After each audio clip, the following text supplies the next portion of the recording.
Ms. Purvaja Modak, you can take over. Thank you. Thank you to the NICE team.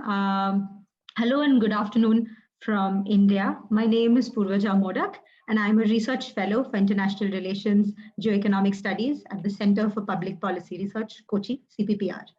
I would like to thank the Nepal Institute for International Cooperation and Engagement, NICE, and Dr. Pramod Jaiswal for inviting me to chair this session on Nepal-India relations with such an illustrious lineup of speakers at the International Conference on Understanding Nepal's Foreign Policy. I'd like to welcome our audience who have logged in today from different parts of the world. To put in your questions to our speakers, please add them in the chat box below, and I will pose your questions to them towards the end of this session. So here goes. So the Gujarat Doctrine, which was introduced by I.K. Gujral, the External Affairs Minister in 1996, was a milestone in India's foreign policy for more than 2 decades. The basic idea of the doctrine was that India, being the larger power in the region, could give all it could in good faith and trust to its neighboring countries, namely Nepal, Bhutan, Maldives, Bangladesh, Sri Lanka, and some more in the region without expecting any reciprocity. It was done in part to contain the growing influence of China and Pakistan in these countries that are in India's neighborhood and are very crucial strategically for India. Over the last 2 decades, the region has witnessed unprecedented geoeconomic developments and geopolitical developments as well. Yet strong friendly relations between the neighbors continue to be the core concept and principle of India's foreign policy. The neighborhood first and the Act East policies of the present government are examples of India's commitment to achieve this. Nepal, of course, is one such crucial neighbor for India. Nepal occupies a special significance in India's foreign policy because of the geographic, historic, cultural, and economic linkages that span centuries. India shares a 18,000 kilometer international border with 5 Indian states, namely Uttarakhand, Uttar Pradesh, West Bengal, Sikkim, and Bihar. That is why strategic experts describe that Nepal is not landlocked, but surrounded by India from all sides. Nepal is also the birthplace of Lord Buddha, with plenty of ancient Buddhist shrines and monasteries and Hindu regional centers, which are the meeting place of Hinduism and Buddhism. With the opening of the new road to Lipolik Pass, the tri-junction of India, Nepal, and China, it has become the gateway to the famous Kailash Mansarovar, one of the holiest pilgrim centers of Hinduism. Thousands of worshippers take that route to travel to the Kailash Mansarovar every year. From the economic point of view as well, India is Nepal's largest trade partner and main foreign investor, especially in key sectors like banking, insurance, power, manufacturing, etc. Nepali migrant laborers or settlers in northeastern states like Assam constitute a large part of the workforce in agriculture, dairy farming, etc. Despite all these positive linkages, certain strategic, security-related and domestic issues have caused the bilateral relationship to turn slightly sour over the last few years. Even today, positive interlinkages and complementarities do exist to a large extent and must be discussed and leveraged for the benefit of both nations. Thus, it gives me great pleasure to discuss this topic with our speakers today, who have devoted many years in developing a scholarship on the Nepal-India bilateral relationship. I have with me Professor Sangeeta Thapliyal, Professor Harivansh Jha, Ajapa Sharma, and Sohini Naik. A warm welcome to you all. Professor Sangeeta Thapliyal is a professor at Jawaharlal Nehru University in New Delhi, India. Professor Harivansh Jha is the director of the Center for Economic and Technical Studies of Nepal. Ajapa Sharma is a PhD candidate at the University of Illinois. Sohini Naik is a junior fellow at the Observer Research Foundation, Kolkata. So with them, we will discuss the areas of cooperation and conflict between the two countries and come up with a way forward for the bilateral relationship that the two incumbent governments can consider for a better future for all. So let me call upon Professor Sangeeta Thapliyal for your initial remarks, followed by Professor Jha, Ajapa, and Sohini in that order, as mentioned in the conference agenda. You have exactly 12 to 15 minutes each to give your initial remarks, after which we will move to the moderated discussion. So Professor Thapliyal, over to you. Thank you, Purvaja. You've already given a brief outline of India-Nepal relations and how what are those important caveats in the relations. Today, I am trying to interpret this relationship through the lens of academics and academia, how they have contributed uh, in analyzing the relations. Now, if you look at foreign policy analysts in India, they started writing on India-Nepal relations in late 40s and early 50s. And it was institutionalized with the setting up of Indian Council of World Affairs, which had a school of international studies, which later on actually merged with the JNU. Now, the area study centers in universities were set up in early 50s when newly independent India was beaming with the idea of non-alignment, Afro-Asian unity, democratic principles and ideas. Now, this is the time when Nepal was also going through democratic movements against the Ranas. And many democratic leaders and academicians had studied in India and had close ideational contacts with their Indian counterparts, be it political leadership or democratic leaders, socialists in India or academia. So in this context, there were academic writings on Nepal's democratic struggles or political movements, either in India or from Nepal or Indian soil, or political parties in Nepal, etc. So if you see the first generation of writers who tried to understand, Nepal, their writings were on Anglo-Nepal relations and the impact of it on subsequent relations with India. The impact of communist China's control over Tibet has had a profound impact on the academic writings, okay, influenced by the colonial legacy and the newly found non-aligned movement. Indian academicians, like Indian leadership, did not want Cold War politics to influence the region. Presence of communist China in Tibet and their statement on Tibet being China's palm and 5 Himalayan fingers, etc. It was pretty discomforting regional development. So with China in its north, the open border that you mentioned about, that is 1,751 kilometers of open border that India has with Nepal, that was vulnerable to any force against the security interests of both India and Nepal. It was not just India, but even strategic interests of Nepal were considered as vulnerable at that time. So the framework, or the academic framework, thus evolved, was focusing on geostrategic interests. Okay, so there was a shift in our understanding of the India-Nepal relations. The geostrategic location, Purvaja mentioned about location of Nepal and landlocked Nepal. So this geostrategic location of Nepal between India and China, it was brought in greater emphasis and which dealt with strategic interests of India. China was and continues to be an important factor in the relations, be it on political issues or trade, economics, or infrastructure. Now look at certain infrastructural measures that you mentioned, pipeline. If you look at academic writings, they do not mention India-Nepal pipeline. It is basically in the background of China. Look at railways, again in the background of China. So it actually does more harm to understand India-Nepal relations. Is it only on the basis of China or in the background of China that we have to discuss it? So this third factor has become more or less like a permanent variable in understanding the relationship. Now, almost all the studies in India have taken geographical location of Nepal, and policies evolved due to it being landlocked as a given variable. It is the given variable. And within this confine, the studies have highlighted policies of special relationship with Nepal. You also mentioned special relationship. Now, many Indian academics continue to define relationship as special, as was defined by the policymakers, right?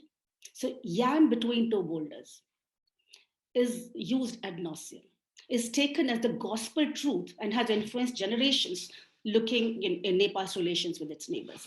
In congruence with Nepal's attempt to develop relations with China and adopt policies of equal relationship or equidistance, Nepali scholars came out of this framework of special relationship. But in India, we continue to use the same phraseology. So in response to this shift, Nepal's policies and relations are perceived as contrary to the interests of India-Nepal relations, defined geographical, geopolitical, and geostrategic realities. Right? So there comes tension between the academia of both the countries. Cultural similarities, you mentioned that, is another given sacrosanct variable.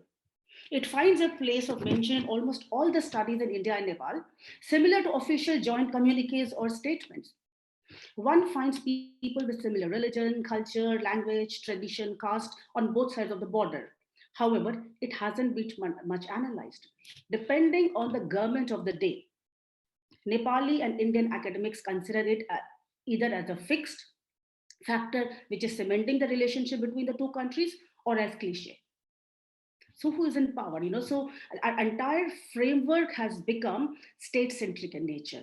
Okay, Nepal studies in India, if you see, are generally confined to area study centers. Now, primarily, area study centers ought to be multidisciplinary or interdisciplinary in their approach and methodology. But in India, political scientists and to some extent social economists, I would say, have dominated area studies. So this is true for scholarship in Nepal also, by the way. And as a result, the concentration has been on Nepal's government, constitution, political actors within Nepal, its foreign policy, or in trade and investment or water resources. When we talk about India-Nepal relations, these are some of the issues which I'm trying to highlight that Indian academia has concentrated on. So this is prevalent in Nepal as well. Nepali academicians writing on India or relations have been majorly from political science, sociology, anthropology, and a few from economics as well. Professor Jha is here. So Department of International Relations in Tribhuvan University is of recent origin. There aren't many studies analyzing India-Nepal relations, but they have highlighted issues emanating from Nepal's immediate interests, such as water, energy, or border migration, border trade, etc. One of the major influential factor impacting Nepalese perceptions towards India is their written history. The history taught in Nepal is that it was never colonized, that it has always remained independent. In reality, like other Himalayan kingdoms, for example, Sikkim was there, Bhutan was there, Afghanistan was there, Nepal had internal autonomy, but its external powers were controlled by the British. External policies were controlled by the British. You can see the treaties that were signed between Nepal and British India at that time. They had a residency in Nepal also. Historians hardly analyze the socio-political impact of such colonial and post-colonial influences, and thus arises a faulty sense of Gorkha pride, which describes the southern neighbor as Mughlan, ruled by the Mughals.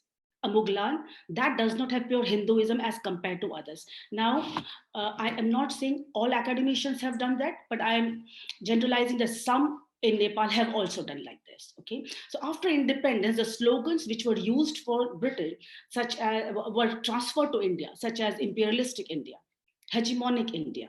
These slogans and othering bring in biased interpretations of the relations.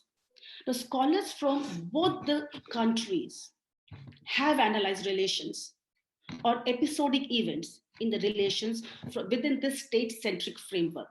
Now, the case in point is recent territorial dispute on Kalapani. Academicians from both the sides took nationalistic positions defending their government policies. How many tried to analyze this particular territorial issue from, let us say, people's point of view? What was the opinion of people, or what was their from both sides of the border that time? For example, economics, sociology. Those narratives were totally absent from our understanding. So there is less emphasis to understand issues in an interdisciplinary manner. In all likelihood, for example, if you look at India and Nepal economic relations, you will find trade dynamics, import-export data, without bringing in the sociological, political analysis to understand the relations. There is a need to understand Nepal in all pervading aspects, be it society, art, culture, politics, economics, foreign policy, etc. So when it comes to relations with Nepal, there is a tendency among Indian scholars to exclude outsiders' perspective. When I say outsiders, I mean Westerners, and their perspective on their perspective or their writings rather on either on Nepal or on the relationship. But this is a two-way process, by the way, because most of these Western writers are either sociologists or anthropologists, and those who are studying Nepal. So they also keep distance from area studies. And so we find that there is no dialoguing between the two. For example, if there is a conference on Nepal organized by historians or sociologists, you will not find place for area studies people there. And if you have conference on by area studies, you will find political scientists, economists, but generally you will not find pure sociologists, anthropologists, etc. In that particular conference. And we find that for non-area studies experts, area studies is a study where you're just collecting raw data.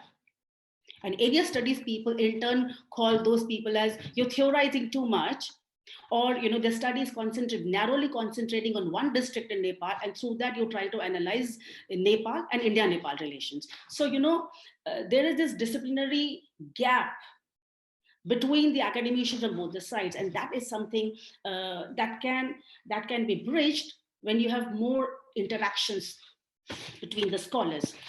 Then one of the major drawback again that I see in area studies is that without disciplinary background and understanding of the area, in this case Nepal, there are experts analyzing India or Nepal whenever there is a crisis or event of national importance.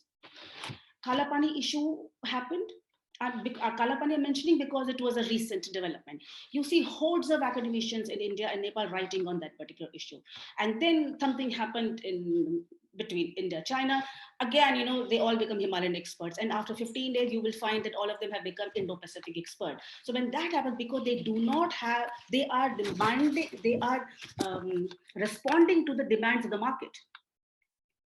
I can understand media, people coming on media and giving their analysis, but when they start writing articles, etc., many a times what happens, it is repetition of similar kind of data that is given, and at times myths are generated and they continue to exist unless and until someone takes a break and says, hey, we need to relook at the entire thing. How many? They do not have time to do so actually, and they do not even have intention to have that kind of in-depth study.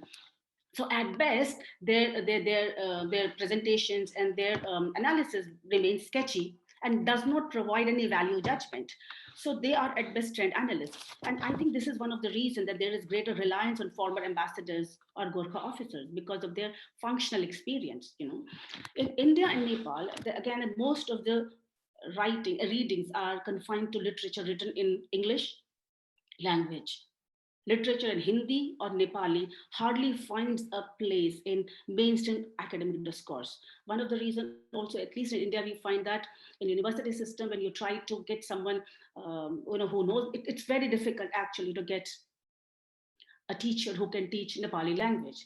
Then in the case of India, what happens, because you have so many neighbors, do we need a teacher to teach Bengali, Sinhalese, Tamil, so with so many neighbors and so much of diversity around, it becomes actually difficult to have many more, and I'm only talking about JNU where we have School of Languages. So in other universities and research centers, this is a problem.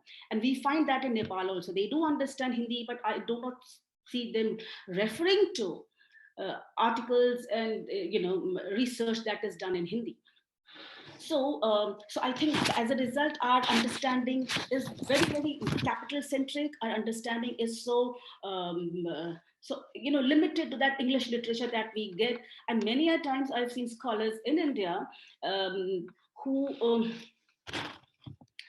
don't even refer to Nepali literature. They would be reading Indian literature and then reacting to that. So as a result, I do not, I think that we are following the similar framework, state-centric, addressing to geostrategic interests of India, which started somewhere in the mid-50s and continues to exist. So how do you reinterpret India-Nepal relation? that becomes a challenge then. So to come out of this kind of academic conundrum, one way up is to promote Nepal or Indian study program near border states like Bihar, Uttarakhand, etc. This would shift focus from studies on capital-centric bilateral relations to a more layered interactions at local level with various issues which have been sidelined by the state-centric discourses on national interest, because we are continuously addressing national interest, India and Nepal. This would help us to come out of these generalized notions of homogeneous foreign policy also. Okay, in India-Nepal relations, the predominant discourse is on the state-to-state interactions, their perceptions, divergence and convergence of states' interests. Okay, but it ignores other India and Nepal, which are also interacting simultaneously. When you say there are strains in relations, strains where? Between government to government? When that was happening, interactions were also happening simultaneously at various other levels. Why? Because the predominant discourse is state-centric, other interactions are sidelined at that point of time. So there is no one India and no one Nepal. Foreign policy experts and analysts have to understand that. Okay, we have to come out of this bilateral relations understanding. So, and I think another thing would be thematic areas. If we can have more studies on thematic areas like environmental studies, energy studies, human rights, diaspora, etc. I think we will come out of the confines of bilateral relations and deal with issues which are intra and interregional. It would help in having a comparative approach also, which is essential for us. So I think I'll stop here and we can take question answers later. Thank you, Professor Thapliyal. I think you're very passionate and very, interesting ideas on academicians and, scholarship and how that can, help interpret the bilateral relationship better is very interesting and very well taken. I think, as you mentioned, academicians have this unique responsibility to be independent in their outlook and, like you said, not take sides in the governments. And we have so many different kinds of levels of diplomacy to take sides. But academicians and think tanks and the scholarly community, I think, have that responsibility to have a unbiased view. So I think, and that's for this reason, I'd like to congratulate NIC and all of you discussions like this today and encouraging scholars to put forth the issues like you did and sort of encourage them to take on these independent and studies that can clear the existing misunderstandings and misinterpretations. Thank you so much. We'd like to move to Professor Jha now. Sir, we'd like to hear your interventions first, and then we'll move on to the next speakers. Professor Jha, over to you.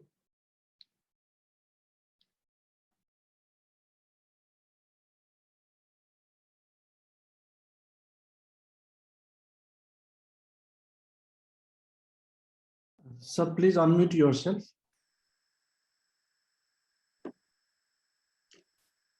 Is it all right? Yes, sir. Please go ahead. Okay. So thank you, the chairperson of this session, Sohini, and also to Pramod Jaiswal for giving me this rare platform to share some of my views on Nepal-India relations that is so important for the future of the two countries. Let me tell you that the relations between the two countries is unique, not only in this region, that is SAARC region, but at the global level itself.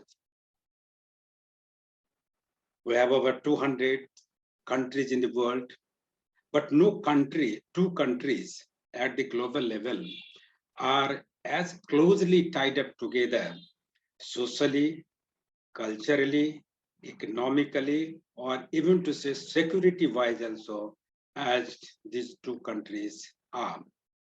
And in this sense, I think that these two countries are very fortunate that they are living in harmony for hundreds and thousands of years together. You see, the role of the neighbor is very important for a country. If you have a good neighbor, you can live in peace, you can live in harmony, and you have ample of opportunities to do development activities. But in case your neighbor is not a good one, then you have the opposite case and you face many kinds of problems. So this is well known internationally, but then I think India and Nepal, they are fortunate enough to have so good neighborly relations. And I sometimes say that this is not merely this neighborly relations, but it is something like familial relations actually. The people of the two countries, specifically at the border areas, they maintain familial relations rather than the relations of the neighbors between the two countries. And that is the pivot stand. That is the strength of friendship between the two countries. Despite the fact that the whole world is facing immense problems from terrorism, we even to this date maintain open border system between the two countries. And that is really very significant. Citizens of one country, they can easily cross over the border, go to the other side in fulfillment of their economic needs, in fulfillment of their desire to spend time for religious activities and for education, for health, and different other areas. And this is very common between the two countries.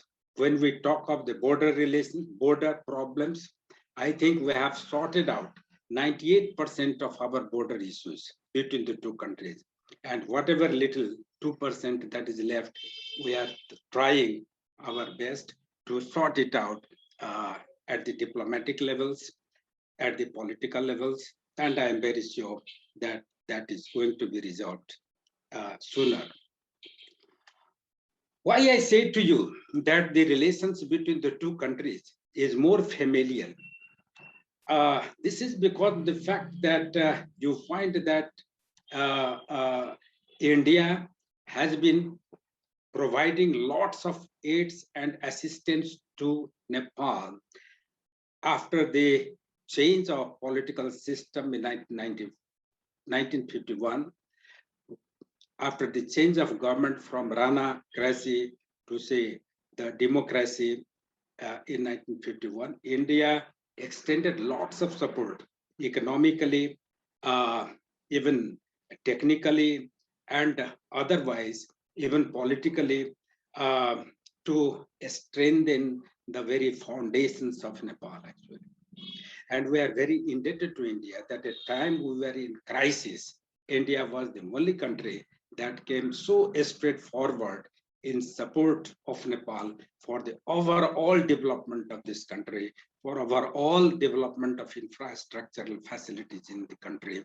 And today, we think ourselves as the modern kingdom, or rather modern nation, and its credit largely goes to India.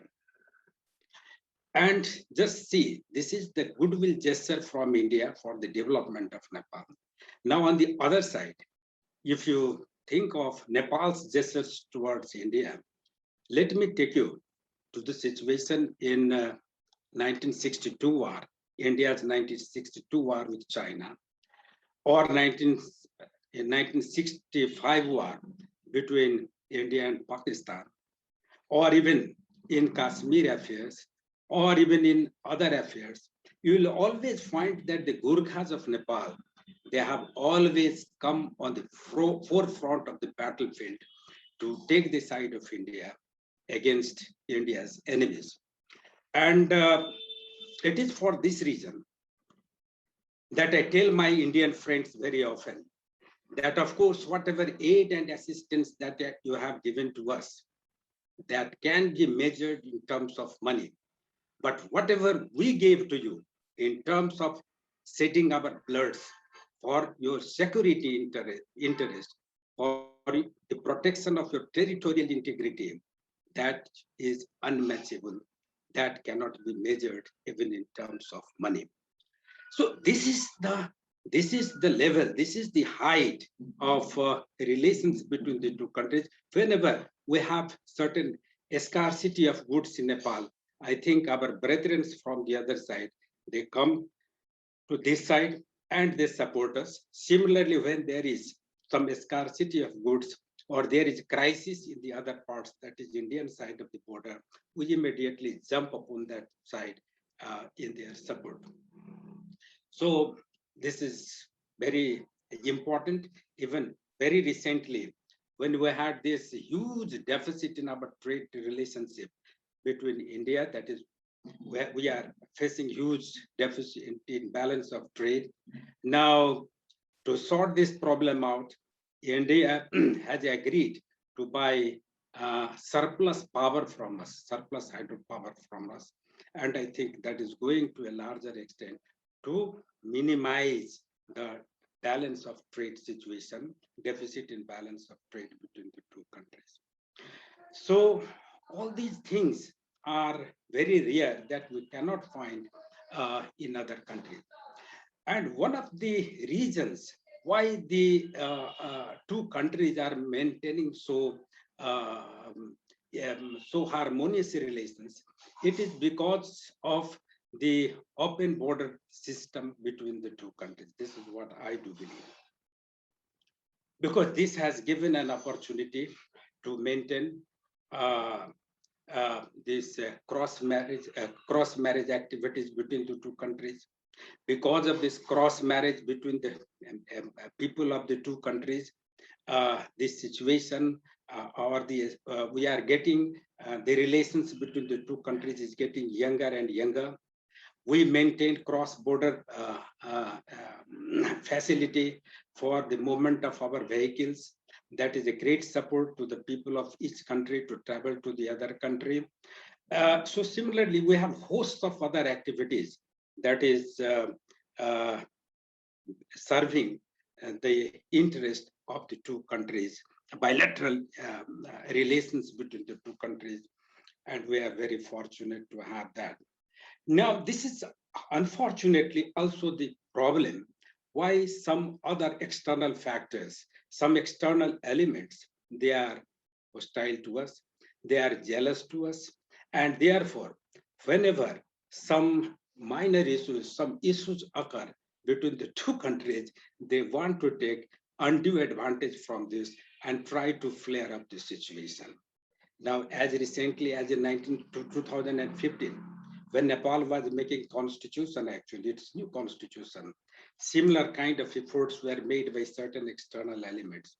Similarly, when we had some border issues actually in 2020, again, some efforts were made by certain international community to create a thaw in relations between the two countries. When we had this COVID-19, and we are badly hit actually on both sides of the border. And unfortunately, both India and Nepal had to close the border for a very substantial period of time. Even at that time, some efforts were made by certain elements to create a further thaw in relations between the two countries. But the unique features of the two countries is that these arrangements, that is, those elements who try to create a friction, who try to create a thaw, who try to create a distance between the two countries, they are very easily exposed, and the situation is normalized in a very shorter period of time. And why is it so? Sometimes when I think, why is it so? Why is it this, that even if there is some rupture in the relations between the two countries, how is it that it is sorted out so soon?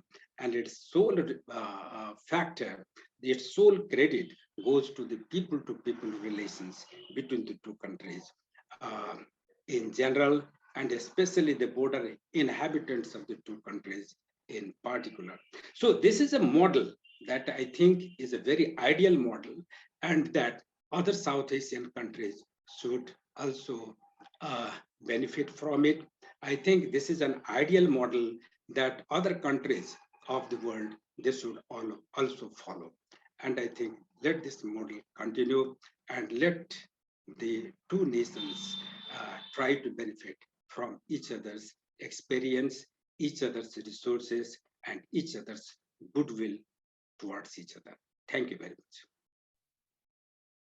Thank you so much, Professor Jha, for using so much positivity in the way we look at this bilateral relationship. And I think if both sides choose to resolve the few pressing issues bilaterally, they can probably support each other at regional levels, at multilateral platforms and forums as well. So thank you for positively interpreting Nepal-India relations the way you have, and beautifully laying it out the way you did. So without further ado, I'd like to call upon our next speaker, Ajapa Sharma, for your inputs. So thank you, Pramod-ji, and nice for having me on this platform today. I am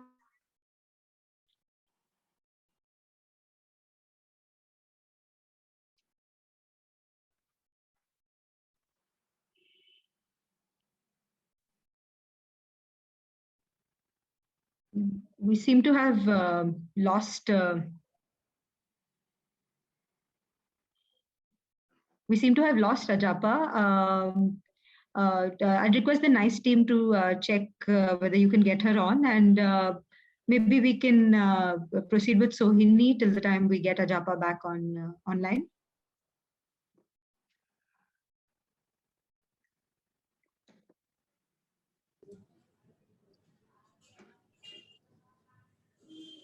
Sohini, would you like to Yes. make your intervention? Yeah. Yes. Good afternoon, everyone. I am Sohini Nayak, and I am presently working as a junior fellow with Observer Research Foundation, Kolkata. And it is an absolute pleasure to be a part of this panel. And it was indeed wonderful and enriching to hear the points made by the distinguished panelists. And I thank NICE and Dr. Jaiswal for this opportunity. Now, right at the very outset, to begin with, India and Nepal have shared a multi-dimensional and a very cordial relationship over many decades now. Now, since the launch of formal diplomatic relations between the two countries in 1947, India and Nepal have worked to maintain their mutual commitment to peaceful coexistence, mainly through the 1950 Treaty of Peace and Friendship.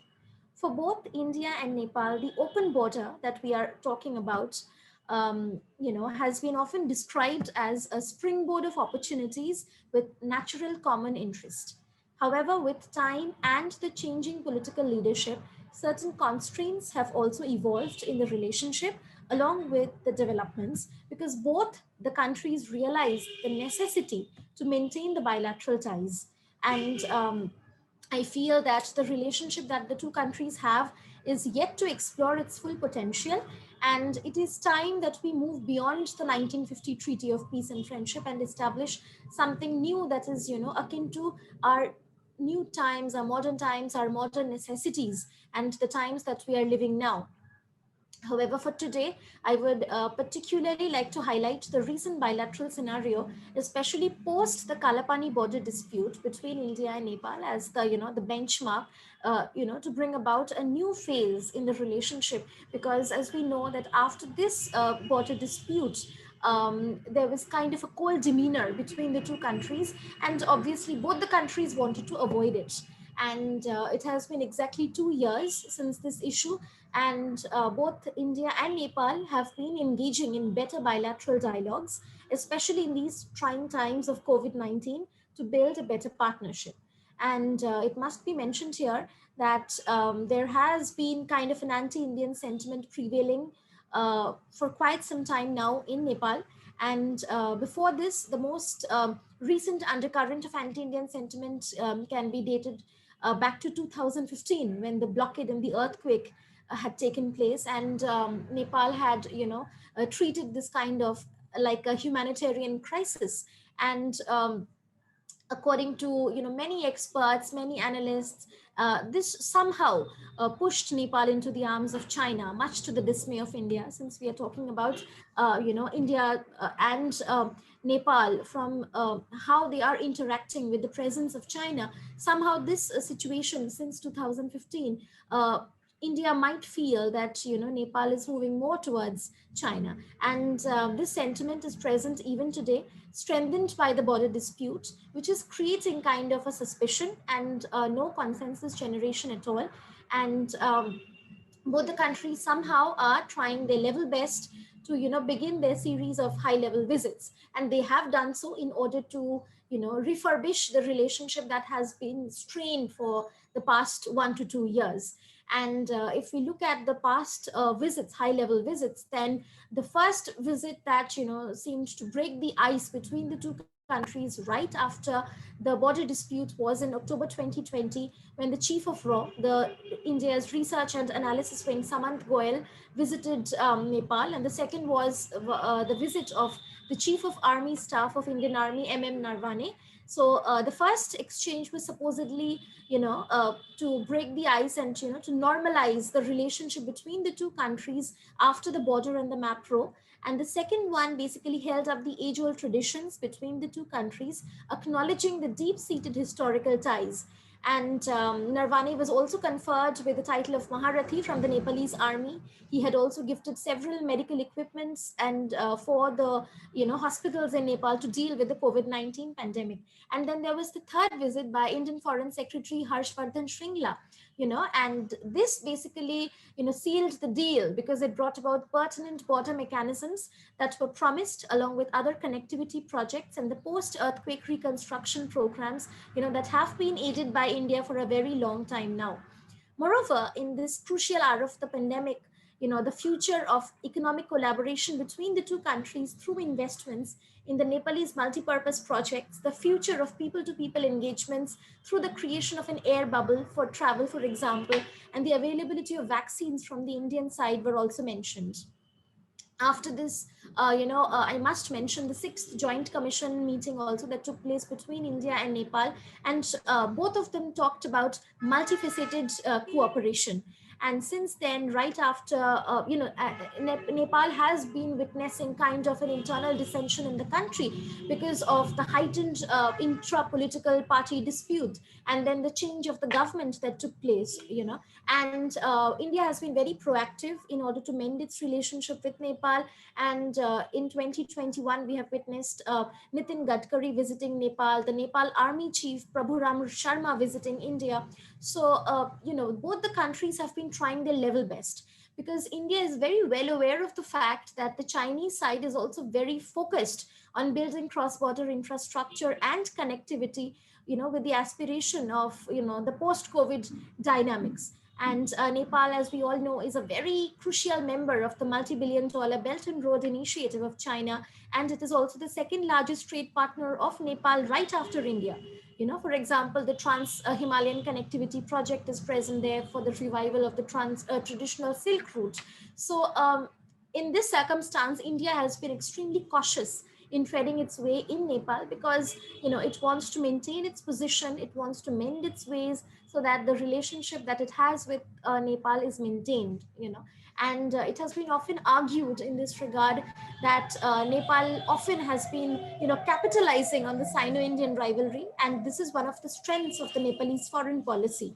And even though it has not been able to neutralize the dynamics between the two countries, there lies, the probabilities that it might act as either a bridge between the two neighbors, or it has, the chances of becoming a zone of contention, kind of a proxy battlefield that is caught between the crossroads of regional ambitions of India and China in South Asia. So I feel that this is high time for Nepal to move beyond the very common connotation that it is, referred to as the buffer. So it's very high time that, Nepal moves beyond this connotation and, creates a niche for itself, an identity of its own. And this is very important in the way that it must, avoid interference of countries like India and China to interfere in its own political matters. For example, when the political scenario of Nepal was not, very congenial. At that time, China's ambassador to Nepal, Hu Yankee, was supporting Oli as against Prachanda with the, internal political problems were taking place. And, these kinds of situations might create an illusion of the latter being supported by India. So the situation has the potential of creating kind of an unnecessary misunderstanding between the two major powers in the region, that is India and China, who are associated with Nepal with very similar developmental packages. So the idea is to avoid any race in Nepal, so that it can bring about a very conducive, a very peaceful kind of a community, bolstering better economic ties and now health facilitations in the region, which have become extremely important. And Nepal understands very well that China's participation in the country is very, very important because of its economic prowess, of course. And whether this idea would manifest into reality or not is a question that only time can answer. However, at present, Nepal must make the best of its opportunities that it is receiving from its neighbors and tread very, very carefully. And in this regard, the vaccine diplomacy that it has been engaging in with India is very important, because Nepal has been a high priority as far as the vaccine Maitri of India is concerned. And India has tried its level best to provide vaccines as much as possible to Nepal. And people know that after the second wave, India was unable to do so because of its own constraints. But that does not mean that India will not come back to provide vaccines once again. And again, once there is a consensus building mechanism, because we all know that India is the largest provider of FDI in Nepal, if I can say so, and followed by China. And right after this, we can say that since Nepal's FDI is generated a lot by the migrant laborers who move to countries like Afghanistan, Kuwait, and the other countries in the Middle East. And since Afghanistan is not a very conducive destination for the Nepalese right now, and people are being flown back to the country, maybe India can become more than a transit country for Nepal. India can become a hub for Nepal for more foreign direct investment, because according to a survey in the year 2019 and 20, the total foreign direct investment in Nepal decreased by 8.8% to rupees 182.92 billion, during this period of time. So Nepal is also looking forward to more opportunities, so India can, come handy here in this regard and be of more use. And then secondly, India can also, help more in issues like hydroelectric power. That is one of the primary domains where, Nepal is trying to build on. For example, we know that the lower Arun has been of great importance now between the two countries. And it has been a great milestone also between India and Nepal in the recent past, as the MOU was signed. So, little progresses like this, apart from the progresses that already have been there. For example, the border checkposts and the border huts, and, the easy flow of the people. These little developments will actually help in a more multifaceted kind of a development. And at the same time, we must move beyond the bilateral mechanism as well to, more trilateral and multilateral kind of frameworks. For example, the BBIN or the BIMSTEC, because both the countries are living in the same zone, of the same South Asian zone. So why not make the best out of both the sub-regional frameworks? For example, if we talk about the BBIN Energy Center, that can be developed because Nepal has very high potential of hydropower. So why not, leverage that through the BBIN, so that, the two countries can work together in this framework, and at the same time can mend their bilateral ties, which might not be very feasible. And at the same time, I feel that Nepal must also tread very carefully, because India and China have a relationship of their own, a bilateral relationship of their own, that does not involve Nepal, a separate kind of a bilateral relationship. So in this regard, I can mention the Lipu Lake Agreement of 2015 between Prime Minister Narendra Modi and the Chinese President Xi Jinping.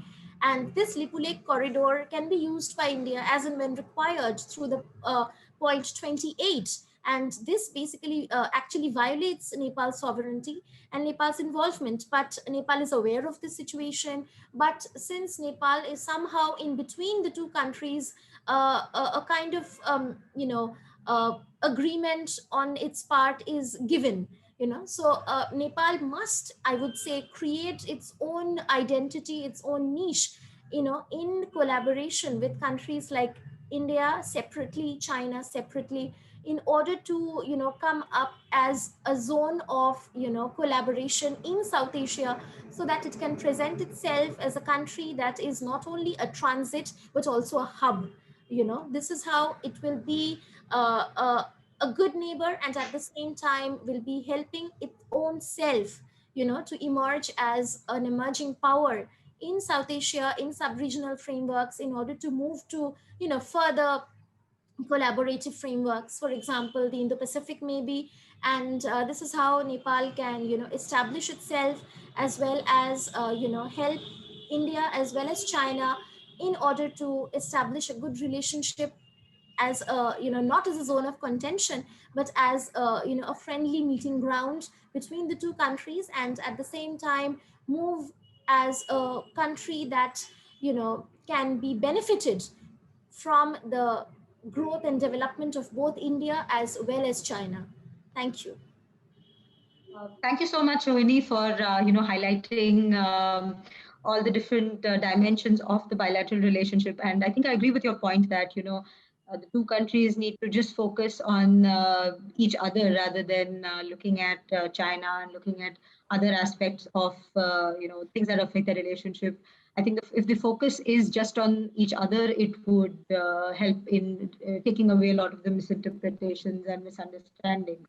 But the one thing I'd like to point out, and I'll pose this question to you right now, which you can maybe answer a little later, is if you're just talking about the two countries and how they deal with each other, I think the situation, the domestic politics in Nepal has seen two parties with leaders that have very contradictory views about how Nepal's engagement should be with India. And a lot of it, stances are taken and issues have been raised in the past, depending on the political situation there. Some issues could have been, put to rest, but they were brought about, those were brought to the fore at a time when elections were coming up, or, some sort of political gain was to be achieved. So those seem to have had some bearing on the domestic economy of Nepal as well. So maybe, how do you evaluate those, the impact of those developments and those stances in the domestic politics of Nepal on its approach towards India and its relations with India? So maybe after, we hear Ajapa's interventions, we can come to you with this question and then begin our moderated discussion with this question. So thank you, Sohini, and over to you, Ajapa, for your intervention. I'm sorry about my connection, but thank you for bearing with me. I will jump right into my content. So basically, like I was saying before I got cut off because of internet connection issues, I work on the historical relationship between India and Nepal. And so I don't know to what extent we could call it India, but British India, right? So what I'm going to present to you today is a historical case, or a historical kind of understanding of how this conception of friendship and reciprocity emerged. To do so, I will look at the moment of the signing of the 1923 treaty and some of the discussions not around that treaty per se, but extradition agreements between the British Empire and Nepal. And my interest in doing so is to understand how conceptions of sovereignty have been a moving target historically between these two entities that we come to know as India and Nepal, right? So the intervention here is to problematize any kind of essential notion of sovereignty and to understand sovereignty as shaped by political, governmental, and cultural imperatives to exercise authority over a range of subjects. right? So mobility and migration control over an open border, as we know till today, forms the kind of bone of contention between these two countries. And so it becomes important to look at how that played out historically, right?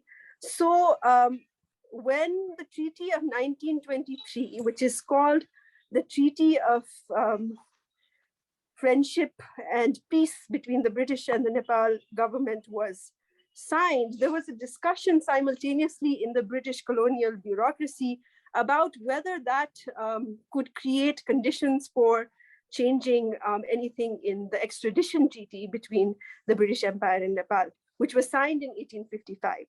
And it was subsequently amended at different historical moments. The moment of 1923 was important because Nepal was formally recognized as an independent nation, recognized within the kind of global context by its entering into the League of Nations, right? So that moment created this conversation about whether the extradition treaty should also be renegotiated. But the British argued at this moment that the treaty should not be renegotiated, that there existed a relationship of friendship and reciprocity that made it, that on the basis of which the relationship of, or the agreement or the procedures on the basis of which extradition took place had already been formalized. Right. So what we see in this moment is a reevaluation of extradition, and it shows how reciprocity itself became a precedence. So much so that cases around extradition that did not fall into extradition laws themselves formed historical precedents for the British to sidestep precedent. Right. So this is a question about the relationship between a formal legal agreement, right, between two countries, and the tension between that and the political relationship of everyday governance and everyday political practice, which was largely shaped by politics and diplomacy, right? So what we see in this case is how extradition becomes an important point of question about how do we understand Nepal and its sovereignty. On the 10th of January in 1923, the internal political branch of the British Foreign Office had an exchange over whether, in light of the proposed new Treaty of Nepal, it would be expedient to examine extradition. Are our extradition agreements with Nepal satisfactory? If not, what is wanted to perfect them? To this, someone in the Viceroy's office responded that it was proposed to leave the extradition treaty status quo. However, the status quo did not work perfectly, and they pointed to a range of problems over extradition that we see actually continuing on till the present day, right? One of them was the question of the relationship between the British Empire and the princely states and Nepal. Nepal did not have an extradition agreement with princely states, and the British would mediate that, right? So here, I mean, all of this may seem very foreign and different, and it might seem like it makes no sense to talk about it right now. But here what is happening is we're talking about the relationship between the center and or the paramount power in this context, in the colonial context, and the princely states, which are under the paramountcy of the British government, right? And then they share a border with Nepal, but they're not able to kind of negotiate any kind of diplomatic relationship with Nepal. The primary logic, one of the primary logic behind leaving the extradition treaty status quo was the idea that existing treaties, procedures, practices had worked fine, even though they were not working fine, right? So the legislative government department of the British government sent a consultative report to the foreign government citing agreements as well as cases and instances that has structured extradition.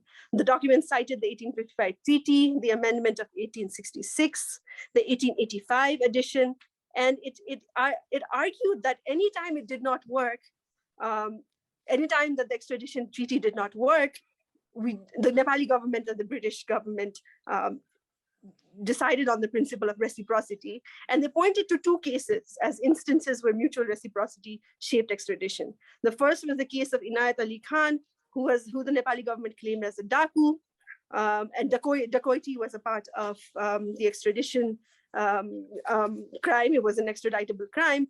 And there was another case in the same time, of another woman who had escaped to Nepal from India after committing murder. So they had exchanged these two prisoners as a way of kind of sidestepping some of these problems that the uniqueness of these cases created, right? So while the document outlined all these historical precedents, these were precedents of cases where the formal legal agreement had not worked, right? So what we see is this kind of indeterminacy over existing agreements, formal legal agreements, shaping the actual relationship over extradition in the case of the British and the Nepali state.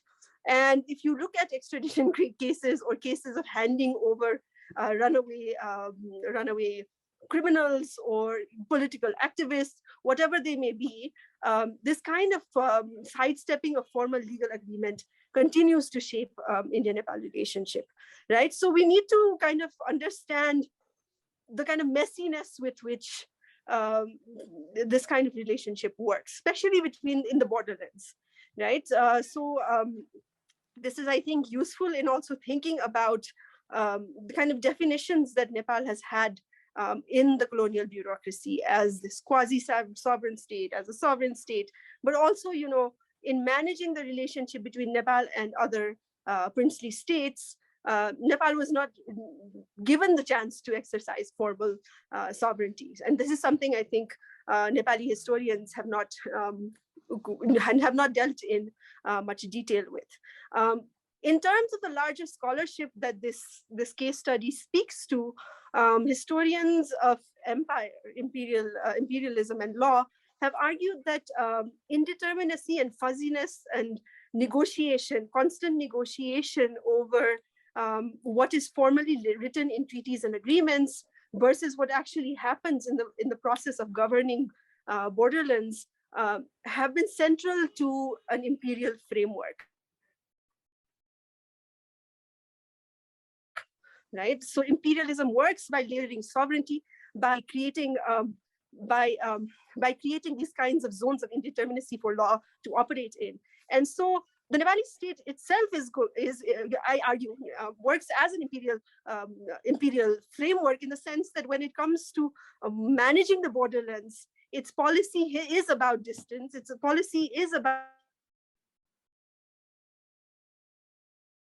not really working precedents, but by working through this kind of fuzzy, indeterminate political negotiation rather than formal legal agreement, right? And the Indian government has been doing this as well, right? So it's generally a discussion between in the colonial context, a discussion between the magistrate and the Amini Hakim in the Nepali borderlands, which have shaped these kind of sovereign prerogatives. And we see that continuing on today in the way that, leaders from different states like Bihar negotiate with leaders from places like Viratnagar, right? So that is the kind of, I think, a more layered and textured notion of sovereignty, I think, would be very useful for the Nepali context, because of this question that constantly emerges about Nepal's sovereignty in the context of the British Empire, but also its autonomy in the current times, right? So that is my intervention. I hope that in some ways it is useful to policymakers and people in international relations and political science. And I do think that history and historical evidence is useful in thinking through some of the problems that we face today. Exactly. Thank you, Ajaipa, for your interventions and presenting this historical overview. And like you said, history explains in so many ways what the root causes are of where we are now and what we want to do further to, further this relationship. But understanding the crux of it is always helpful. And the decisions that were taken so many years ago have a bearing on the current situation. So thank you for throwing light on some of those the decisions that were taken in the 1920s and what affects Nepal's understanding of its sovereignty and the misunderstandings that probably the other countries have on what Nepal expects out of its sovereignty. So thank you so much for that. I think we will now, before we move to the moderated discussion, I'd just like to thank our 5 speakers for their insights on various aspects of this bilateral relationship. I think we'll just move quickly to the moderated discussion. And I'd like to start with the question I posed to Sohini on the impact of domestic politics in Nepal and its impact on the way it is approaching its relations with India. I think we'd like to talk about this first with Sohini, and then I'd pose the same question to Dr. Jha as well. So Sohini, over to you. If you ask me, Purvaja, I think that Nepal is a country that has never seen a stable democratic government for more than a year. Okay, so it has always been extremely volatile. The political situation in Nepal has extremely been very volatile, and this is one of the reasons why the country has been often regarded as not a very good place for investment, because countries have come and gone, or not invested properly, because the internal situation, the political situation is not very it is not at all in a kind of a status quo situation, and countries like India have often interfered in the domestic politics of Nepal. Now, as far as I remember right now, my mind takes me back to 1989, when there was another blockade during the time of Rajiv Gandhi, and at that time Rajiv Gandhi had kind of brought about this peace-induced blockade, but then he also lifted the blockade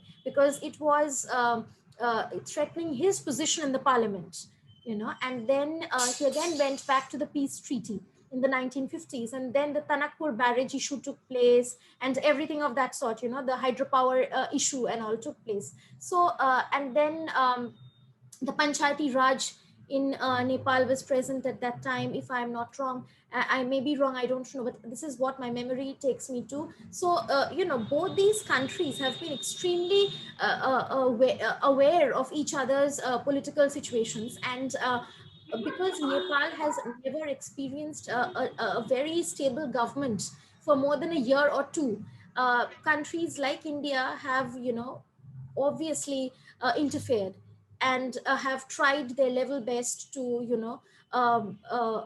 make their own points in the Nepalese power play, in the Nepalese politics, and the same applies for China as well. So my point that I made in my presentation is that Nepal should refrain from portraying itself as a country that can be easily maneuvered or manipulated by countries like India and China, because if so, then its own identity as a country that has the potential to emerge as someone that has the power of the hydropower potential, it has the power to has other important points to offer to other multilateral frameworks, that gets lost somewhere. But we have to understand the psyche of Nepal as well, because somewhere down the line Nepal does not, maybe at this point does not have an option, because sandwiched between two giant neighbors can be very overwhelming sometimes. But I will also like to say that Nepal is trying its level best to create its own identity, its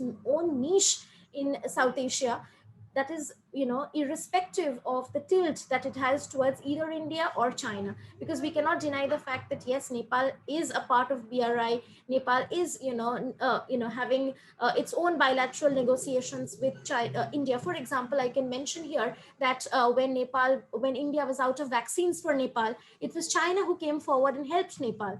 Nepal was completely dependent on Chinese vaccines, and as I had read somewhere, Nepal did not disclose the prices of the Chinese vaccines at that time, because Nepal was thought that if it discloses the prices of the Chinese vaccines, then it might not be able to negotiate with India in the same way that it had negotiated before. So maybe India will charge higher prices. So as a country that is in between these two major giant powers, it is very, very crucial for Nepal to tread wisely, because first of all, it does not have the government that is now here at the moment, the government of Prime Minister Deuba, that government is a very new government, so as a new government that has just come out of a very volatile political situation, it is very important for Nepal to keep both India as well as China in proper checks and balances. Otherwise, it will be difficult for Nepal, given its political situation and the history that it has had, to move forward. Thank you, Shohini. I'd like to go to Professor Jha with the same question. Sir, over to you. What is the real question? No, so my question was that, domestic politics in Nepal has always had a bearing on the way they approach, their position or their approach towards India. So, like Sohini said, there has been so much volatility and so much friction. So, how do you view this in the current situation? How do you view the way the Nepali political parties and the current government will look at their approach towards India? Thank you. There is asymmetric relations between Nepal and India, geographically, even population-wise, resource-wise, and in so many other ways. So naturally, any change in Nepal's power structure, power dynamics, that has its implications on relations between the two countries.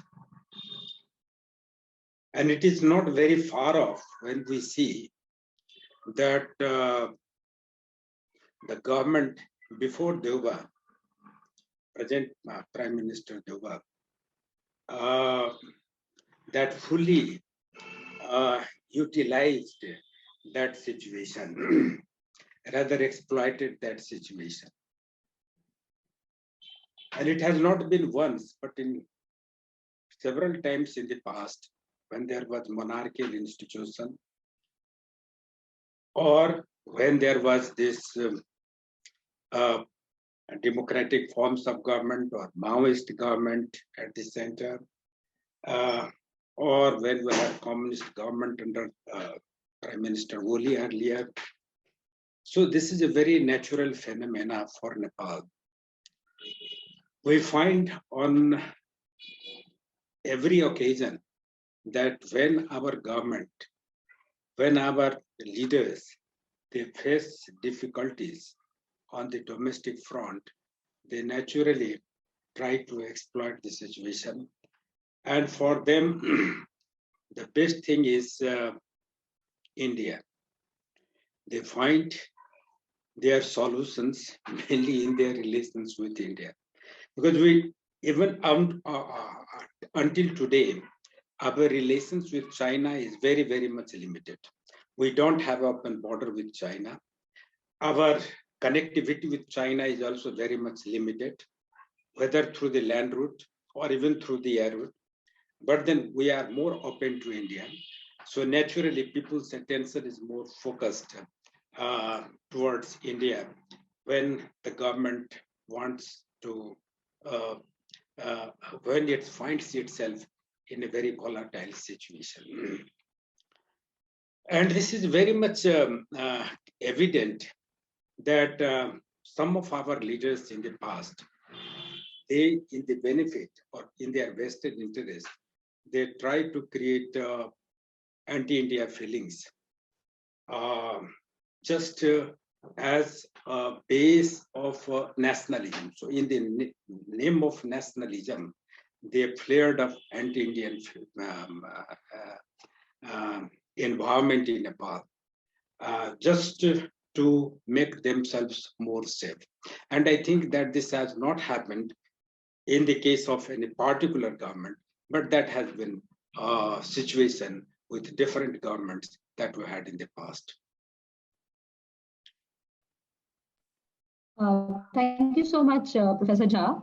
I think I'll come to Professor Thapliyal next. So, ma'am, obviously we've all identified and we agree that no discussion on India-Nepal relations can take place without addressing the China factor. We know everything, that all the maneuvers that China has been making, the investments and all of that. So let's not go over that. But the last plenum of the Communist of China, the CCP, was held recently, and one of the issues discussed there was how its strategy would be towards the countries in India's neighborhood, and the outcomes of that will be endorsed in the upcoming, party congress meeting soon. So, what can we expect from that the strategy towards Nepal? What do you expect the China strategy towards Nepal? What could it possibly be, and what can India and Nepal do to counter the Chinese influence if it is affecting the India-Nepal relationship in a detrimental way? So, over to you, ma'am. Thank you, Pooja. Well, one must keep this in mind that Nepal is a sovereign independent country and it has rights to develop relations with any country, be it India or Nepal or any other country for that matter, right? Now, India's relations with China are strained. As a result, we are looking Nepal from that particular framework. Okay, now the Nepal has we started with relationship where India Nepal relations were close, special, etc. But from Panchayat time period, their foreign policy had shifted to equidistance between two countries, which goes contrary to the geopolitical reality that exists between India and Nepal, because their border is open towards India, rather than towards China. But now what we see that narrative is changing in Nepal, where they've started talking about trans-Himalayan linkages between India and Nepal, India and China. And that started happening actually when India had opened Nathula border point, to do trade with China through that particular mountain pass. And Nepalese politicians, especially from UML at that point of time, they started saying that, well, Nepal is the easiest and the shortest way for Indian goods to reach China and vice versa. So why not use Nepal as a transit route, which would help Nepal's economy as well. Okay. Now what we see that it is not just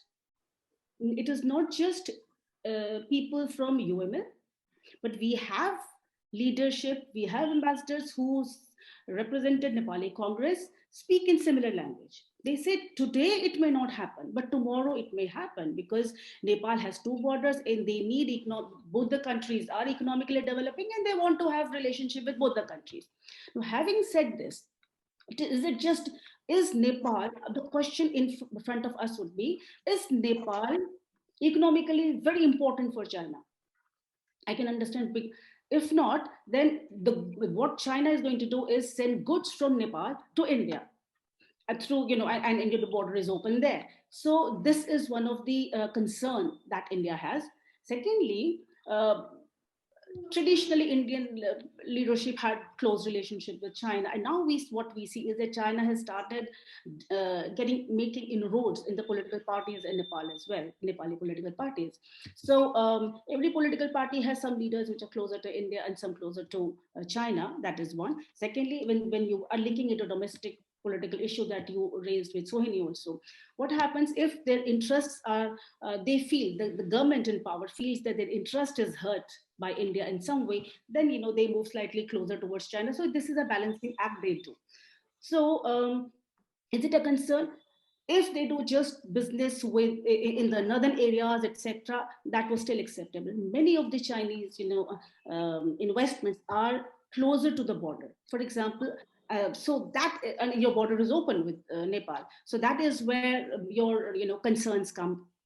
They're trying to create manufacturing hubs closer to the Indian border. That again is a concern. And now they have started coming into into Nepal through cultural field, for example, through Buddhism. So it is, they are in Lumbini creating infrastructure facilities there. For Nepal, it is good, because they need infrastructure facilities. But again, for India, it's slightly discomforting, which is very closer to India's border. Timing is very important. Again, when a particular, which time, on what time a particular agreement is signed with China. We see that most of the time when India-China relations are slightly strained, Nepal's agreements with China have been signed. So I think one takes all these things into consideration. Having said this, I still believe that Nepal has, it's important for Nepal to have this kind of delicate balancing act where it has to take both India and China into consideration. But its relations with India, the facilities that India has given to Nepal, for example, in terms of open border, or Nepalese can buy land in India, they can join almost all these services in India, barring Indian Foreign Service, Indian IAS or IPS. So if this is the kind of facility which is given to India, to Nepalese in India, Nepal cannot compare this kind of relationship with China. China hasn't given that facility to us. So I think Nepal also has to be sensitive to India's strategic interests here. So this is the dilemma that you face in this kind of trilateral relationship. Thank you. Thank you, ma'am. I think like we said, we acknowledge the China factor, but again, like you said, Nepal wants to have a cordial relationship with its neighbors and the countries it shares borders with on both sides. So your point is well taken. I think we can move to a little bit of India and Nepal largely in the world. So, India and Nepal are members of regional groupings like the BIMSTEC and the BBIN, and they lead discussions on, infrastructure development, connectivity, disaster relief and management, culture, and so many things at these forums. As a part of the BRICS, India is working to bring the concerns of its neighboring countries to the global negotiation table. India, when it hosts its G20 presidency in 2023, will also involve countries of the region in global discussions. Maybe some in absentia, or we'll try to have them as special invitees when the leaders convene in India for the G20 summit.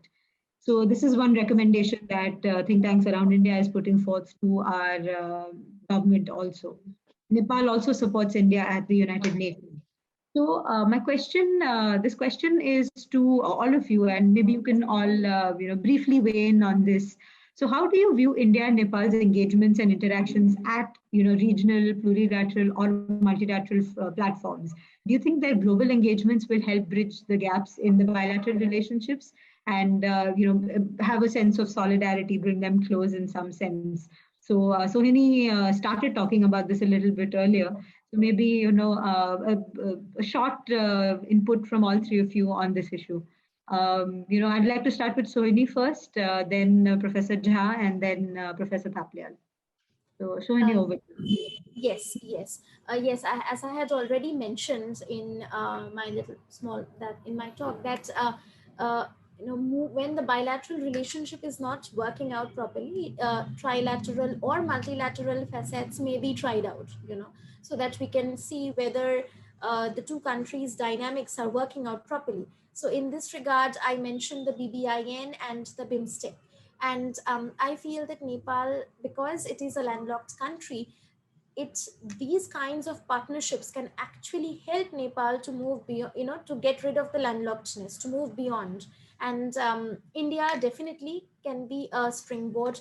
Bangladesh can be a springboard. For example, India already has given access to Nepal with regard to its ports, the Haldia port and the Calcutta port. Okay, and I think also the Vizag Visakhapatnam port. Nepal has access to these ports in India, and the goods that go to Nepal actually are first they come to these ports, and then after the transit hub, it goes to Nepal. So Nepal already has access to these ports. So I think that if Nepal is a part of such initiatives, it can actually move to broader multilateral frameworks like the ASEAN through India, because if we consider India and the ASEAN, the Northeast is a very important route, okay? And India can actually help Nepal to move to the ASEAN through the Northeast, and Nepal can access the Northeast through West Bengal, the Chicken's Neck, the corridor there. So Nepal can actually access the Northeast and then move to the ASEAN countries. And that will be extremely beneficial for Nepal's trade and commerce. And once Nepal has access to these countries, it can move further, maybe, you know, to the Indo-Pacific through, because already Nepal is contemplating the MCC. And if that is ratified by the parliament, then Nepal obviously becomes a part of, you know, the American sphere of influence, if I may say so. You know, and if this happens, then Nepal can access both the ASEAN as well as the Indo-Pacific, and through these bilateral setups, this can only bring FDI for Nepal. That's all I can say. You know, Nepal as a small country can only develop through these associations. And as far as multilateral or bilateral relationships are concerned, I think Bangladesh and India are indispensable in this regard, and especially the Northeast from India. And this is how Nepal can move further east or southeast and become parts of ASEAN, as I said. So thank you. This is what I feel. Thank you, Sohini. Professor Jha, very briefly, what would your input be on this? Yes, thank you, Purvaja. I think time has changed, and with the change in time, we need to go sub-regionally, regionally, and even explore Nepal's cooperation with those parts where we have not been able to reach as yet to the extent we should have. Why I say to you this, that we were the very active member of SAARC at some point of time. We also headed this institution for a certain period of time. But then somehow, because this SAARC became a playground of certain forces, it couldn't work. It remained just a talking ground for the member countries. Then somehow this BIMSTEC came into the picture all on a sudden.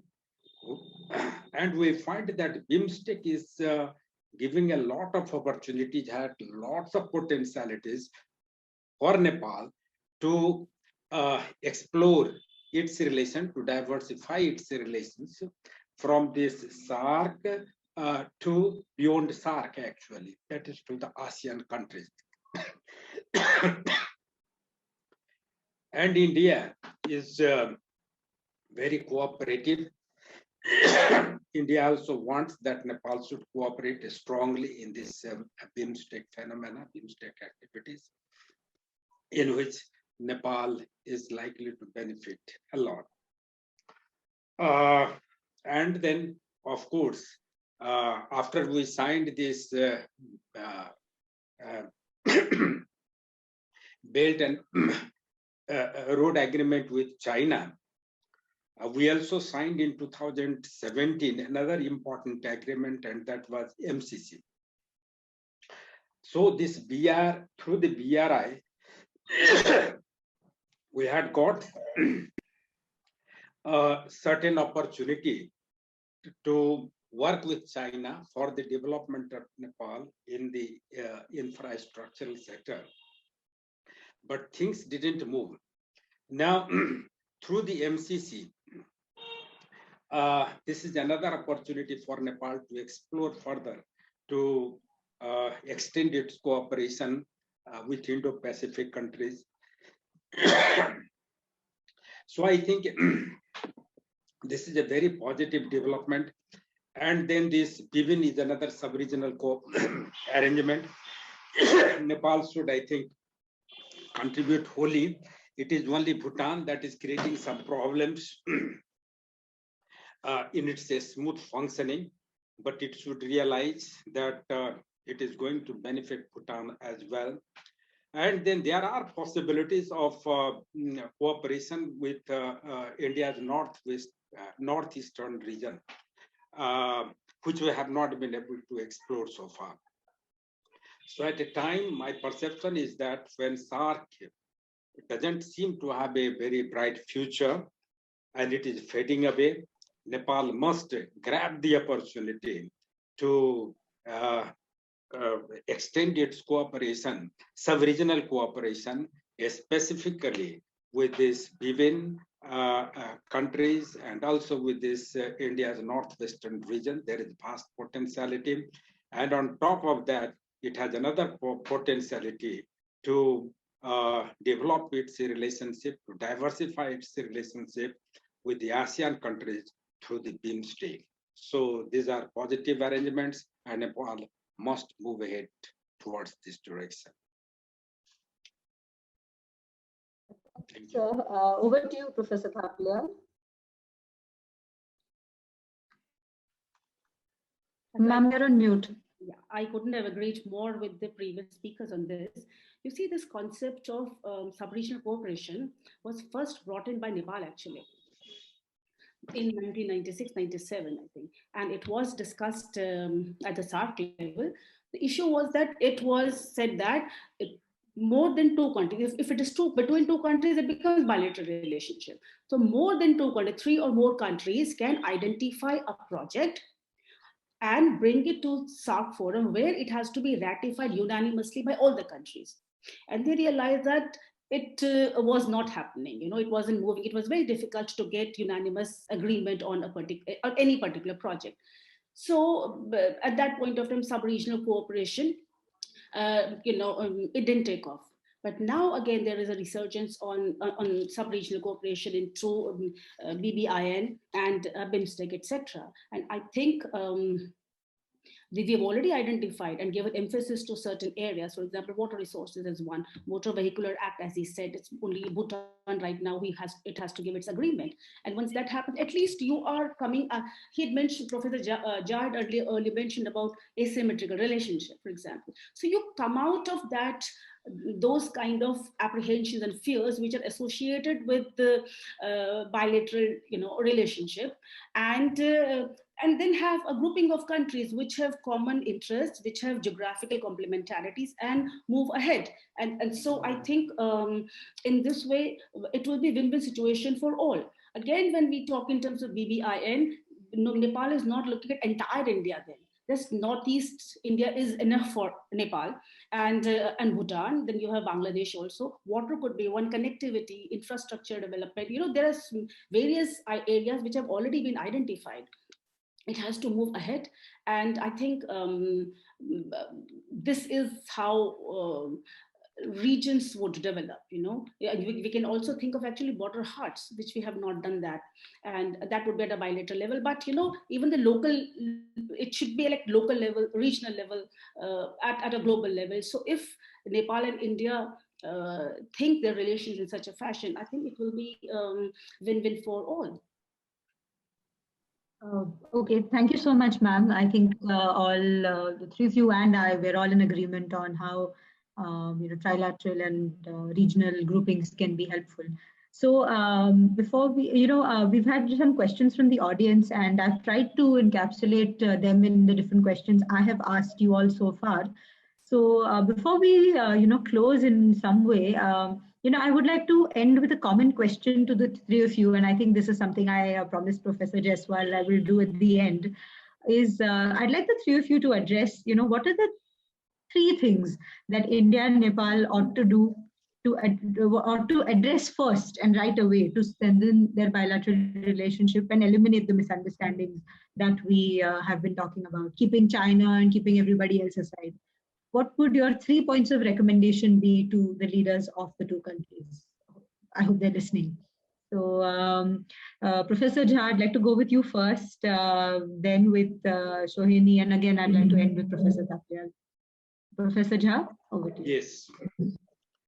I think we have discussed so many areas in Nepal-India cooperation. What is important is that with India, we should try to develop some mechanism to develop this sub-regional cooperation with northeastern part of India. That is very important. But equally important, if not more, is also a great potentiality for Nepal to develop sub-regional cooperation with India, with Nepal's immediate neighbors, like Nepal and Bihar, Nepal and Uttar Pradesh, Nepal and then this Sikkim. Nepal, and then this Uttaranchal. So tremendous opportunities are there actually to work sub-regionally with different states of India that are closer to our border. This is very important. And our even academicians, our scholars, apart from the government, they have not been very enthusiastic to act on this area. So I think this is one of the focus areas, one of the very important areas in which both Nepal and then India should focus on. Then the second thing is that we should also not forget the role of the border inhabitants in strengthening the relations between the two countries, because that is the very cornerstone on which the relations between the two countries is based. What can Nepal think of cooperation with, say, your Kerala, or with, say, with Karnataka or the others? So I think that, and because of this multidimensional relations among the border inhabitants, I think there should be more discussions at different levels, like at the technical levels, at the business and commerce levels, at the academic levels, at these medical levels, in what way Nepal can serve India's interest or India can serve Nepal's interest. Let me tell you one example that Nepal has developed in eye operation actually. Infrastructure in Nepal for eye operation is very much commendable. And we attract actually these patients from Bihar to come to Janakpur, to come to Lahan and take advantage in eye operation, because we are doing very well, fairly well in this area. Similarly, many of the Indians, they still do come to this Dharan for their medical checkups and for the health facility. So this way, I think numerous potentialities exist between the two countries actually, with Bihar, with Bengal actually, with Siliguri of Bengal, with UP or other provinces in India to benefit from each other's experience. So that also needs to be discussed, very seriously discussed, how we can benefit from each other countries. And then the third thing is that we are doing wonderful things recently, that we have developed connectivity through various ways. The latest one, of course, in picture is this cooperation in electrification sector, actually. So earlier we used to import energy from India. Now we are going to, or we have started exporting energy to India. We have this railway line from Jayanagar of Bihar to, say, Janakpur and further beyond. But that has not been made operational. So let it be made operational as early as possible. Then we have connectivity through the roadways that has not been fully utilized. Now prospects are high for benefiting these things. Similarly, there are areas like in this tourism sector, which we have not been able to discuss a lot actually. Many tourist destinations exist in Nepal for attracting the Indian tourists. Similarly, India also, many of the Nepalese go to different destinations in India for the tourism sector. So whole lots of things are there actually. And I would rather recommend that there should be another session, or there should be another seminar just on discussing what are the areas that has not been utilized so far, that we have not been able to address so far, but that is very important in Nepal-India cooperation. So one full seminar needs to be conducted on this area, just to know the areas, the sector that we need to explore for future cooperation between the two countries. Thank you, sir. And I would request the NIIC team to note, maybe you can have a breakout session as this conference goes on what sir has just recommended. So over to you, Sohini. Please very briefly give us your 3 points and then we'll go to Professor Thaplia. Yes, I totally agree with Professor Jha, and I think that every point that he mentions makes complete sense. And I would like to say that the most important three-pronged approach that can come is number one, connectivity, very important, with focus on people-to-people connectivity right at the very root. Number two is, health cooperation or health diplomacy, which is now the need of the hour. So the two countries can actually come together and make things seamless for people who are, going to and fro across the borders. And number three, I think, is the Indian and the Nepalese diaspora. Very, very important, because these are the people who get affected by the rules, the regulations, the laws, the first and the foremost. The people who, the Nepalese who come to India and the Indians who go to Nepal. This section is extremely important because they are affected the first. So I think the first and foremost, these people must be addressed, because they have their own concerns, their own, because if we look back when the first wave of the COVID-19 hit, there were thousands of people who actually sat in the borders for days and days and days, and no proper mechanism was actually prevalent at that point of time. So why the delay? What caused the delay? We have to address that. So if we don't know what caused the delay, we cannot ever solve how we can get rid of the delay that happened. So these 3 points, connectivity, health cooperation, and considering the on a priority basis the sentiments and the requirements of the Indian and the Nepalese diaspora, very, very important. Thank you so much, Sohini. Professor Thaplia, over to you. Yeah, thank you. I would start with the academic collaboration between Indians and Nepalese, because the literature that we read is either Indian perspective or Nepali perspective. What we need to know is that instead of this, us versus them, we need to have a better understanding of any issue. When you have people from both the sides discussing the same issue and exhaustively researching on it. So it could be university to university level, identify a project, and then universities could work together. NGO sectors could come together, especially those who are working on similar kind of work. For example, two organizations from India and Nepal working on water related issues and energy issues, or women related issues. If that can happen, at least, so I'm bringing now civil society also here. So if you have those kind of studies, exhaustive, extensive studies, I think that would have a lot of weight, value addition to the existing knowledge and literature. That is one. Second, I think role of media is very important here. Media, we have seen from both the sides, again, they have to play a very irresponsible role. They have been playing very irresponsible role on certain moments in a relationship. And that is where I think you got to sensitize them.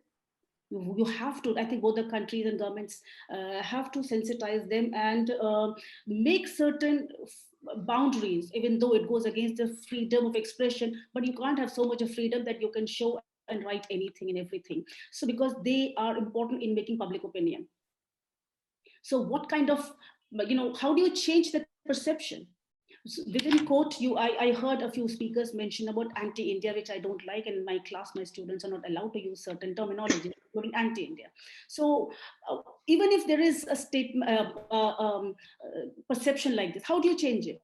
So here, academicians, media, politicians, they all play a responsible role, and they should play, I mean. Third factor is, I think, India and cultural relations. Again, we have taken that for granted, but how do you use it? If we use it, I'm not using again in a soft power fashion, but how do you use it? How do you facilitate those kind of cultural linkages that exist? We have left it at the people's level, okay? But do they exist at the political level? Believe you me, when I say this, in India also, certain political leaders with certain or parties with ideologies are left to will talk about cultural relations. Others would say, no, we wouldn't do that. Same is the case in Nepal also. cultural relations have been used and do help us during critical junctures, but they have worked more at the people's level than at the political level. So it is time that we should facilitate it at least. For example, Professor Jha mentioned about cultural tourism or religious tourism. You've had certain, those twin sitter agreements also. If that can proceed further, fine. In the same way, I would say India has expertise in agriculture, dairy farming, health sector. We can share our know-how, expertise with Nepal to help it come up and strengthen these sectors in Nepal. I think to begin with, at least we can start that, with this. Thanks. Thank you so much, Professor Thapliyal. And on that note, I would like to thank all the esteemed panelists for their interventions and ideas on how to interpret Nepal-India relations and take them to the next level. I'm going back with so many insights and learnings, and I'm sure the discussions today will trigger more interest and research on the discussed topics among the think tank community, academic circles, and civil society, as Professor Thapliyal said at the beginning and at the end. It will trigger more interest and research on these issues, which is another very important requirement to bridging the gap that has come about in the bilateral relationship. As I mentioned, scholarship and research is one way to eliminate these misunderstandings. And a big thank you to NIIC and Dr. Jaiswal for curating and organizing this panel and building scholarship on this subject. So with that, I'd like to close the session. Do stay tuned on this platform for the next session at the conference on understanding Nepal's foreign policy. Thank you and goodbye.